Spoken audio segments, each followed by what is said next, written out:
Happy hump day to you, sports fan. Glad you could join us here on the Proview Rundown for the beautiful studios of Proview Networks. I am your host, Adam Diehl, along with the crew in the zoo. We're going to get to Ball So Hard University, Alderney Iwani, and Bear Trap Brown in just a moment. We got Jay Pull. He's pushing buttons in the back. Jay, you doing good? I'm doing good, you know. Ready for these highlights. I want to check them out. Okay, these are monster highlights, and we should just jump right into them because there's so much to talk about. And I thought after I had left Cueva and Eldorado that would be the game that was highlighted because it was such a good finish and such a good game. But it is not the game that we're going to highlight this morning. The first game that we're going to go over is this brutal district of District 1 as Cleveland plays host to Atrisco Heritage. And let the highlights speak for themselves, please. The starting five for Adrian Ortega. The Jags will win the opening tip. Count the basket and a foul. Versus to the other side. Back at the top, there's Terry's spot for three. Yes, ring it up. Muhammad straight up three. Yes, he buried. It was his first touch he's had, and we're almost 3 minutes in here to the first quarter. Munn buries a wing three over Sutphin. Zone. Poked away momentarily. Ornelas on the reverse. Yes, off the window. There's Ramos. Ramos driving all the way. The finger roll and one. Sutphin. That's his spot on the floor. Yes, he's really pressured. Rivas, he can hit that. Off the bench for three. Yes. Almost off the curl. He'll shoot over the much taller Watson right between the eyes. Right in his eye. 8 points now. Here comes Brooks the other way. Oh, get that out. Muhammad swiped it away. Out. On the drive here, he gets to Watson. The power dribble off the window. Bodies everywhere to the basket. Now Gaxiola will step back for a three. And he connects. Absolutely rejected. Gaxiola on the spin. Out. Here comes Jalen on the hammer job in transition. Gaxiola. Brooks open for a long three, and he buries him. And then his younger brother. Ramos on the dribble, working against Hasbury. Gets all the way through and one. Hasbury at the top. Gonzalez, long three. Yes. Through. He couldn't finish that time. Muhammad in transition, going to go all the way off the window. We're at 8:08 p.m., says James Yotis. Sutphin on the step back, yes. The ball in the paint and try to take advantage of their height advantage. Brooks on the bounce to Crawford, off the window. Terry, we get it to Watson from the foul line. It's blocked by Crawford. In that atmosphere, he was fun to watch. Rivas, wrong guy to leave open. Nothing but nylon for Dominic Rivas. Here's Rivas. Inside Ornelas, it's blocked. See how Atrisco really spreads out the floor offensively. Around the screen. Yes, they needed that one from Isaiah Brooks. Oh, Terry on the board, and Sutphin sent it flying away. DeMarcus Sutphin right there for the board. Kick out for three. Yes, ring it up for Isaiah Brooks. Get it back to double. There it is. They get it to Watson, leaning away, and he connects. It's to play. Ramos has been quiet. Kick out for three. Yes. Into the corner, three up in the air, yes! Knock it down. Inside Terry, the double comes. Beautiful dish to Watson, and he's got a chance at a three-point play. Back to Ramos around the curl, he wants three, ring it up, Ramos! Smith, Nakai going all the way, he's fouled, and he'll connect off the window. Great defensive pressure on the perimeter. Now Brooks, he'll take a step back, and he connects! How good has Brooks been in the second half? Yeah. Ramos, they pick up Ramos, he gets right past Smith, steps into a three, Ramos hits, and a quick timeout from Adrian Ortega. Not a lot of people do that, but I'm kind of with you on that. Okay, the lead's back to three, 2.9. They get into Ramos quickly. You better get Ramos on him. Gonna get one up from half court, it'll count, and they go! Brian, it went! To see that buzzer beater. Rivas, yes! Away by Rivas, ahead of the pack to Ramos. He's got the run out, yes! Dallas, his free throw shooting. Munn gets it inside to Watson.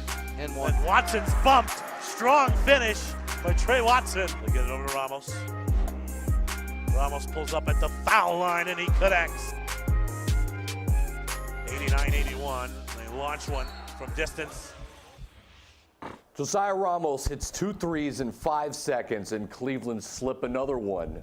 Bad free throw shooting. Maybe again the clock management. Do you foul him? Do you not? That's an age-old question. But the bottom line is Cleveland could be 2-0 in district, and now they're 0-2 in district, both games dropping at home. This is tough for Sean Jimenez, and Cleveland's going to have to rebound. We're going to talk to the guys about it, what they think here in just a moment, but not just the only great game in district play. Also another big rivalry going on, and maybe one of the better rivalries in the state, obviously, historically, with La Cueva playing host to Eldorado. Now, the Eagles obviously a top 6 team no matter which poll you look at, and La Cueva been up and down throughout the season. And needing a big win, well, they had their chance on Tuesday night.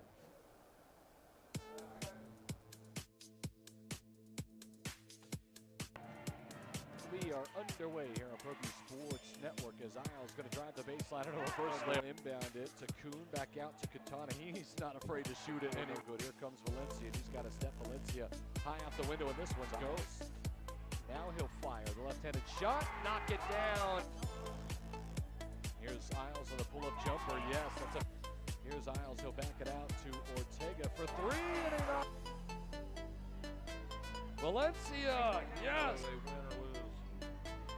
Is going to go all the way. Yes, count that. A step in the lane. A shot of the day, of the night, anyway. And then Valencia. Don't have that mid-range shot. Garcia. Rebound by Moore. Get it out. Hick. Look at this. Valencia. No look on the inside, and Warren finished. Score. Elijah Locke straight away. Thank you very much. Back. Good shot. Diehl, he's going to go all the way. And Valencia wants a 3, knocks it down. Nice pass. Ortega, extra pass. Lowry's going to go window and go. Portillo, that's a good move. Portillo to set himself free. Goes window and 2-on-2. Diehl is going to go all the way on the left hand, and he puts it in. And Diehl. That is a. Valencia's got a step. Eldorado paid for it. How about that? A flip on a great look at this team 3. Jab step 3, Twining and dining. Derek Diehl says, how about that air ball? He's got 25 points. You know he's got shooters man up. They're just kind of taking a deep breath. Diehl has a step, nice handoff underneath. What a play. Katana gonna go all the way. Katana has tied it. And it's stolen away by Garcia. Up and underneath. I love it. Love the atmosphere. What an upset. You see the last bucket there by Garcia. He had a fantastic game with 16 points. If you saw the La Cueva crowd doing some crowd surfing, all the football players were wearing their state championship medals, which was, I think, kind of like a rub into Eldorado. I love it. That is the rivalry. Maybe we could slip in an Eldorado La Cueva commercial that we've done before, Jay, right? Like, maybe we should do that. We should have thought about that. It's been a while. Yeah, I'm down, but I think before we get any further, Okay. let's cue it up.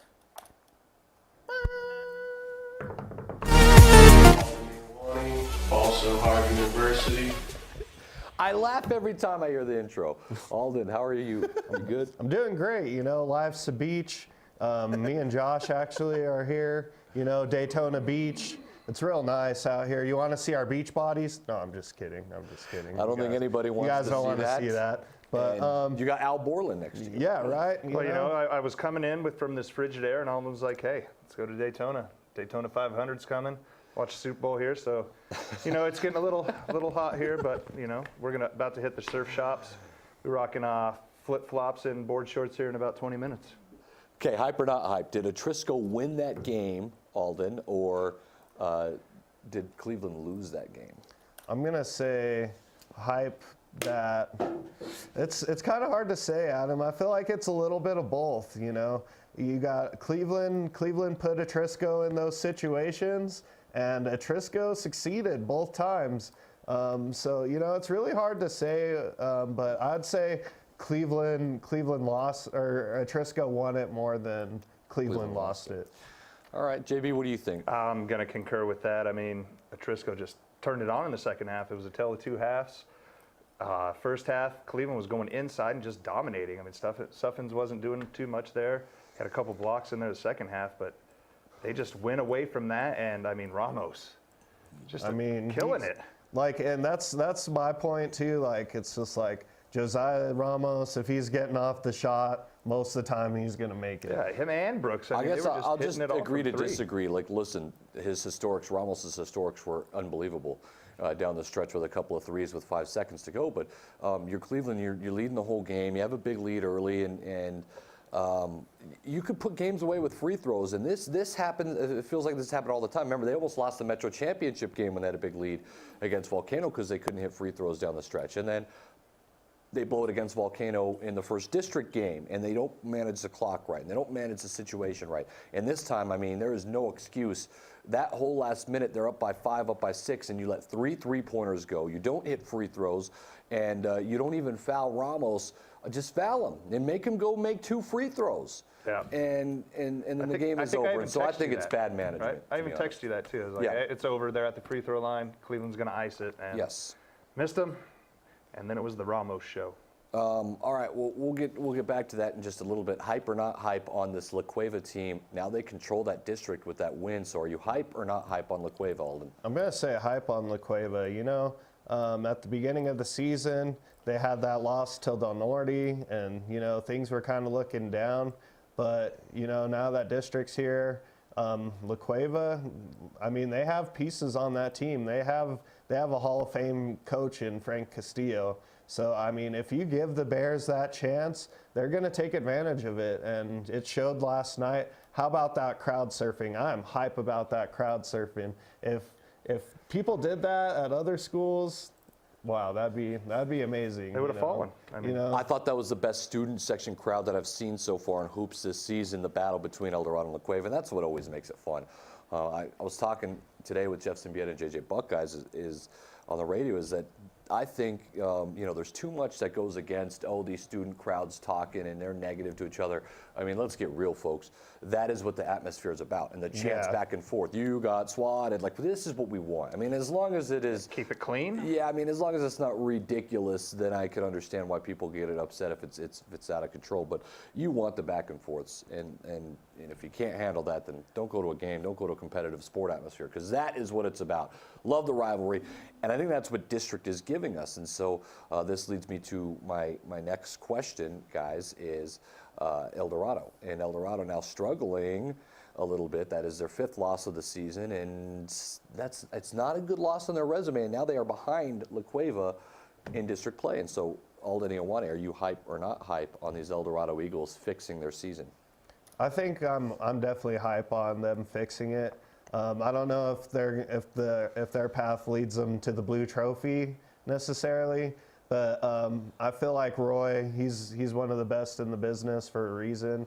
I feel like Quintana and Valencia, they're a great 1-2 punch, but I feel like the team relies on them to put up James Harden numbers just for them to be in games. Like, what were you saying? Like, Valencia's been averaging like a triple-double, like almost every game. So, I mean, that's Russell Westbrook stuff, like, right there. Like, and, you know, it's going to be hard, but I feel like the kid from New Jersey that they got, he's been a good piece. But I feel like they just need to mesh better together as a team. I think that was their strength last year when they made it to in state and all that. Like, they're such a well-balanced team. I think they just need to figure out the balancing issue out. Okay, and lastly, are you hype or not hype on Jason Poole being a director's jinx to Eldorado?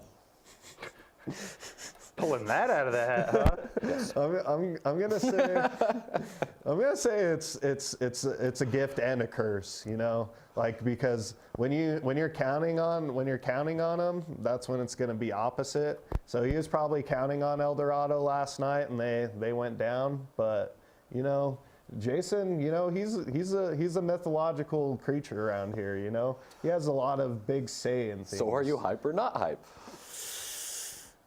I'm going to say hype. Ooh. Hey, 4 for 4 on hype. All right, before we get out of here on this Lock of the week. Before we get out of here on this segment, let's do it, Josh Brown. What is your lock of the week? This week's lock of the week. The Rio Rancho Rams on Thursday night. are going to take down the Volcano Vista Hawks. Whoa, okay, so that is what I've been waiting for. Like, that is a bold pick. And I think even if you would have went with Volcano over Rancho, the fact that it is supposed to be a competitive, good game. It's going to be a great game. Okay, well, that's what we're looking for in the lock of the week. Not, oh, West Mesa's going to beat Cibola in girls basketball. Hey, I can only pick what you put on the Okay, well, no, I'm excited. You know what, too? Also potential, what you were talking about earlier, 0-2 Cleveland. How is that going to measure up in state if they have lower records than some of these, like the Atriscos and the Rio Ranchos of the world? That could get them to be a 6-7 seed if they play their cards wrong. Could you imagine if Cleveland does finish below Rio Rancho and Volcano and Atrisco in district, and you're sitting and looking at Cleveland as a 7 seed? Like, could you imagine? I feel really bad for that. For the what is 10 seed is the 10 seed, yeah. And then if they win, then you're playing the 2 seed, you know. Yeah. And you're just like, wow, you're playing maybe a quarterfinal game that should be the state championship. Yeah. You know, so that's what we're looking at, really. District is nuts, people. All right. Here we go. You guys brought up something yesterday at the game.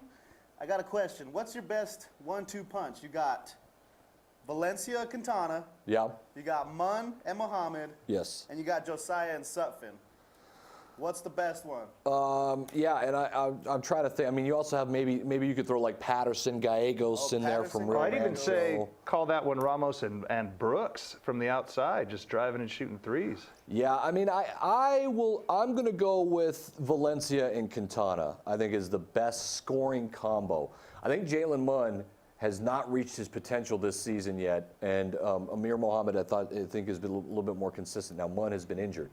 And so I feel like maybe by the end of the season it will be Jalen Munn and Amir Mohammed. I feel like once they see, that's the thing, is Cleveland is not clicking yet, and I think maybe that's a good thing for them right now, guys. Is you don't want to be clicking now, you want to be clicking at end of February, March. So I will say eventually I think it'll be Jalen Munn and Amir Mohammed. I think right now I will take Tyler Quintana and Cameron Valencia night in and night out. I think they produce a little bit more. Yep. What do you guys think?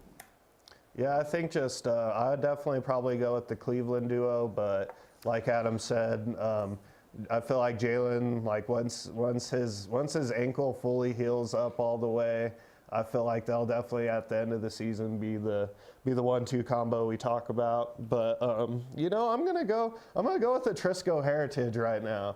You know what, Josiah Ramos, like I watched him at Metro, and remember those shots that he was hitting at Metro, guys? Like, he was pulling up from half court basically. There's a sequence in like the championship game where he hit like, it was like 9 to 12 points in a row just from deep, and I can't argue with you know, and I feel like he has the hardest, he's the hardest cover. I feel like maybe it's the difference between the 1 and the 2 are the biggest out of all those, but I just think Sutphin, he's got to produce more on the offensive side to maybe be that 1-2 combo. And yeah, he's kind of just on defense. But he's obviously he's a great defender. So I think either way it's okay. There's some talent here in the city. Jay, you got any more? Let's just say let's outro to those Josiah. I like it. The threes. Some triples. We'll have Steve Davis when we return. Thanks for Ball So Hard University and Bear Trap Brown. Josiah Ramos, rain in triples. And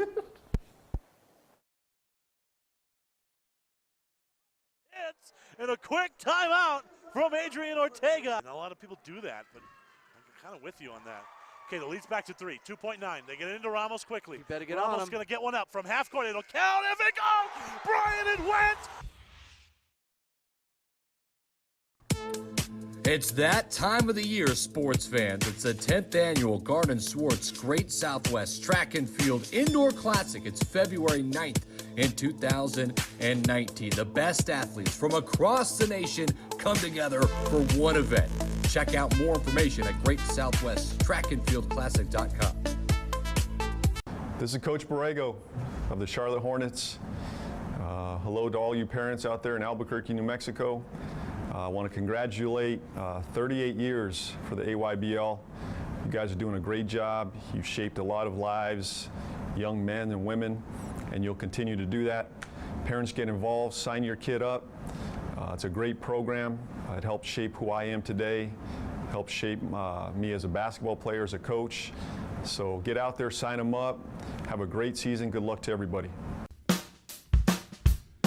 Well, I'm going to the frontier, walk up to the cashier, order up a root beer and a number one. Cover it with green stuff, one scoop is not enough. Find a booth is real tough, back by the Duke. Meet my family, meet my friends in the quirkiest restaurant I have ever been. All of Albuquerque's favorite spot, it's the Frontier Restaurant. The Frontier Restaurant is a proud supporter of Proview Sports Network.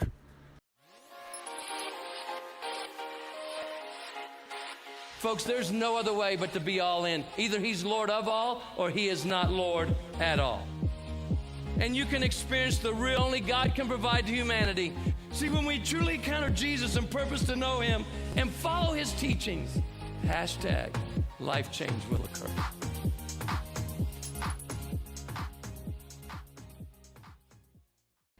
This is Amaya Brown from the CBLO Cougars. You are watching the Daily Rundown only on Proview Network's Comcast Channel 26.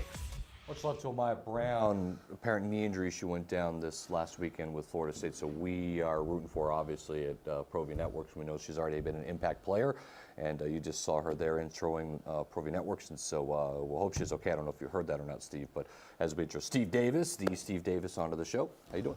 Well, it's great. You know what great basketball we've seen. It's district time, man. great excitement. You know, every last night was. Have you seen the highlights yet? Were you able to see it? No, I haven't had a Jason, chance you want to to. roll the Josiah Ramos last threes to put it in overtime? He hits 2 threes, and we talked about it. Ramos, a little bit earlier. Here they are. So this one's with 5 seconds to go. Cleveland go hit 1 of 2 free throws, or the game's over. Here's the age-old question, Steve. You hit 1 of 2 free, 2.5. Do you foul? Do you send him to the line? Do you make him shoot 2 free throws here? Do you foul him? They just kind of let him go, uncontested. That's what happens. Well, you know, a lot of decisions make. You know, at that time, you know, the coaching instincts are coming out on you. You know, you have a foul to give. He only hit 2 free throws with 1 second left. So. Shawn Mendes, we both love Shawn Mendes. Trust me, I don't want to ever second guess. No, he's got things to figure out, because Steve, Cleveland has to be looking at themselves and saying they should be 2-0 in district at home, and they're 0-2 in this very this tough district, and that is going to very well affect their seeding going into the playoffs, and we know this. And so Shawn Mendes, I'm not the only one saying this, everyone's saying it. I know Shawn Mendes is even talking to himself and his coaching staff and his guys. Finishing the game collectively has to be a priority right now. Well, I can tell you, he hasn't been sleeping well. If you really think about it, to lose 2 back-to-back games and be ahead and lose it in the last second of every game, the last 2 games. I guess the real thing is, you know, and I know him well enough, and you know him well enough, and the players, they'll figure it out. I mean, you know, these are learning lessons, but they got to get it turned around quick, because that district is so tough, and you know. They got no time to sleep, because you know what games they have next week? They've got Rio Rancho, their rival, who's playing great at home, another home game, and they can't lose again at home. And then they've got Volcano Vista again. That's their next week's schedule. So there's no time to mourn over it, right? Right, and I think, you know, the thing with him, he's talented, and when you have talented players, you know, you got to play the whole game. I think that's the big lesson. You cannot. I feel like Cleveland isn't even close to hitting their ceiling, though. Like, do you agree with that? I agree. But here's what is amazing. I was thinking about this just to myself. All of the teams that haven't reached their potential yet. I mean, you know, you look at La Cueva. I mean, you know, Eldorado. I mean, you know, this may be on the deal, but you know, don't forget about Albuquerque High. They're in that district, and I thought Sandia's upside is very good. I'm sitting here going, wow. Sandia get a big win last night in triple overtime against Capital. That's a big win for them, and so we'll see what happens with Sandia right now, sitting second place solely in their district. And then obviously you mentioned Albuquerque High School. They're going to have to finish top 3 in that district, maybe even second if they want a piece into the playoffs, just because of their poor non-conference performance. So that'll be interesting. You mentioned La Cueva. What a win for them. And are they peaking at the right time? Now, they did have a bad loss to Highland. And it's a bad loss. And, you know, they've got some bad losses on their schedule, but they also have good wins on their schedule. La Cueva. Vice versa. But now they're in the driver's seat. And where is Eldorado now, Steve? Well, I think Eldorado's, you know, we'll find out Friday because I play West Mesa. It's going to be on the My 50 game, but I think the response there is going to be, we said it, they're missing that third person, and it could be on defense or offense, however you want to look at it, or maybe both, and until they have that third person with consistency, they're going to struggle. Can La Cueva, now that they're in the driver's seat of this district, can they start to find some consistency going into the end of the season? Because I think they'll be in the playoffs. I think they'll safely be in the playoffs, and their schedule kind of bodes well for them. To be honest, you know, they pull off one more win against Eldorado, and they can really hurt Eldorado and help themselves seeding-wise. So, well, that's going to mess up your bracketology. Well, is that coming out? That's coming out next week's week, our very first one. So we'll have our very first bracketology a week from today. A Wednesday is when we'll have it out. So we start to predict what the field will look like, Steve, as we go forward into March. I want you to think about that. You know, in a week, we're 5 weeks away from Selection Sunday. I want you to think about that. I'm excited. I mean, I'm actually I want my tickets. Can I get my tickets to get in? Well, I mean, I know it's standing room only, but it's tough.